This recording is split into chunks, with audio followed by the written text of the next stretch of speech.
Tua palavra, Senhor, é uma luz, luz para os olhos e alegria ao coração. Tua palavra, Senhor, é uma luz, luz para os olhos e alegria ao coração. Estamos de volta com o segundo bloco do nosso programa Palavra que Liberta e hoje, continuando a leitura do Evangelho de São Lucas, no capítulo 17, nós vamos ler dos versículos 11 ao 19. Evangelho de São Lucas, capítulo 17, versículos do 11 ao 19. O Senhor esteja conosco, Ele está no meio de nós. Anúncio da boa nova de Jesus Cristo, segundo São Lucas. Glória a vós, Senhor. Naquele tempo, caminhando para Jerusalém, Jesus passava entre a Samaria e a Galileia. Estava para entrar num povoado, quando 10 leprosos vieram ao seu encontro. Pararam a certa distância e gritaram: Jesus, mestre, tem compaixão de nós. Ao vê-lo, Jesus disse: Ide apresentar-vos aos sacerdotes. Enquanto estavam a caminho, aconteceu que ficaram curados. Um deles, ao perceber que estava curado, voltou glorificando a Deus em alta voz. Prostrou-se aos pés de Jesus e lhe agradeceu. E este era um samaritano. Então Jesus lhe perguntou: Não foram 10 os curados? E os outros 9, onde estão? Não houve quem voltasse para dar glória a Deus, a não ser este estrangeiro? E disse-lhe: Levanta-te e vai, tua fé te salvou. Palavra da nossa salvação. Glória a vós, Senhor.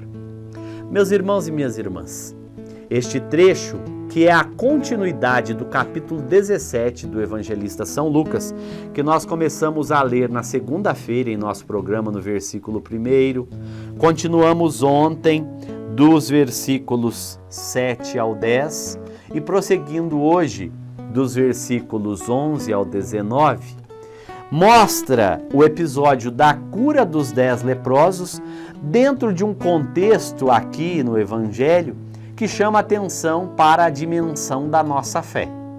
Na segunda-feira, nós lembramos lá no capítulo 17, no versículo 6, em que nós vemos os apóstolos pedirem fé, que o Senhor lhes aumente a sua fé. E hoje, no episódio da cura dos 10 leprosos, quando eles gritam a Jesus que tenha piedade, Jesus fala para eles: olha, vão se apresentar ao sumo sacerdote.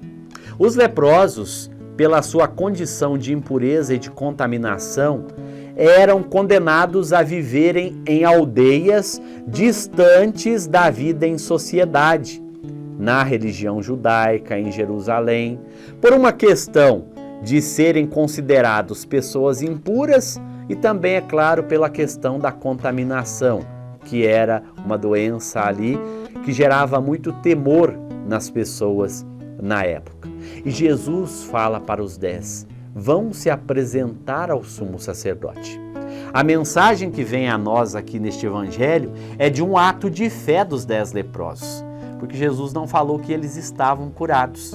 Tanto que no versículo 15 diz: um deles, ao perceber que estava curado, voltou glorificando a Deus. Ou seja, os 10 leprosos deram um passo e foram em direção à manifestação da sua fé no Cristo. Assim nós somos chamados a agir em nossa fé. Porque muitas vezes nós só agimos baseados quão unicamente nas realidades palpáveis da nossa vida e deixamos de lado a nossa fé no transcendente, na dimensão espiritual.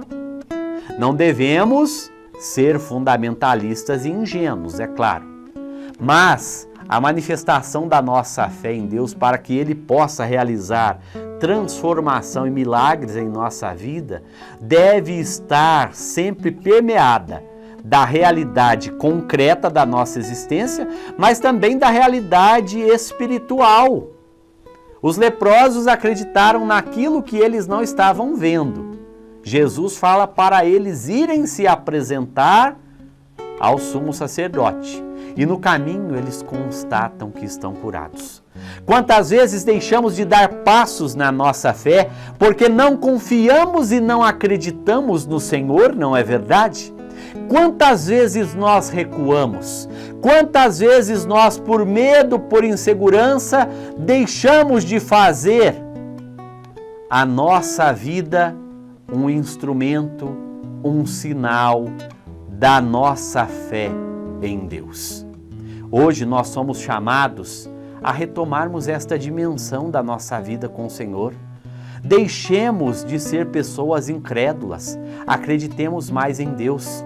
E a partir daí, vamos buscar a fazer o bem ao próximo. Vamos acreditar naquilo de bom que as pessoas trazem e vamos acreditar que a graça de Deus nos acompanha em todos os momentos da nossa vida, mesmo quando tudo parece acabado, mesmo quando parece que não há mais o que se fazer, Deus está ao nosso lado, nos amparando, nos acompanhando, nos ajudando e nos conduzindo em nossa caminhada de fé. Peçamos ao Senhor no dia de hoje que Ele nos ajude. E peçamos ao Senhor também que nos dê um coração agradecido, um coração que saiba reconhecer o que Deus faz por nós. Dos 10 leprosos, só um volta para agradecer Jesus. E detalhe, este um é um samaritano, ou seja, de uma raça que não se dava com os judeus. Havia uma rivalidade histórica entre judeus e samaritanos, onde eles não se aceitavam, não se admitiam. E Jesus cita um samaritano que volta para agradecer, ou seja, um que não fazia parte da religião judaica, demonstrando que aquele que era considerado um renegado, um excluído do convívio da religião dos judeus, que se considerava religião pura, volta para agradecer Jesus. Quantos de nós vivemos dentro da igreja e muitas vezes não sabemos agradecer a Deus por tantas graças que Ele realiza em nossa vida? Quantas vezes nós nos achamos melhores que os outros, mas não sabemos agradecer e trazer em nosso coração um sentimento de gratidão por todas as maravilhas que Deus realiza em cada um de nós? Nos problemas, nas dificuldades, na nossa família, no nosso ambiente de trabalho, na nossa vida em sociedade. Só lembramos de Deus quando as coisas estão difíceis, quando o calo aperta, como dizem o palavreado popular. Mas não lembramos de agradecer a Deus sequer pela graça de cada dia acordarmos, termos saúde, termos as pessoas que amamos, termos o nosso trabalho. Não lembramos de agradecer a Deus quando vivemos as dificuldades por tantas coisas maravilhosas que Ele realizou em nossas vidas no passado, não é verdade? Tenhamos gratidão, tenhamos amor pelo Senhor e saibamos reconhecer os sinais da graça de Deus que se manifestam em nossa vida. Façamos como este samaritano. Tenhamos uma atitude de gratidão para com Deus e saibamos reconhecer que Deus é aquele que nos dá tudo o que temos e que nós temos que agradecer todos os dias, porque Ele é um Deus que jamais nos abandona, que jamais se esquece de mim e de você. Vamos ao nosso intervalo e a seguir retornamos com o último bloco do nosso programa Palavra que Liberta, com a bênção das famílias com o Cônego Wilson e com a consagração à Nossa Senhora.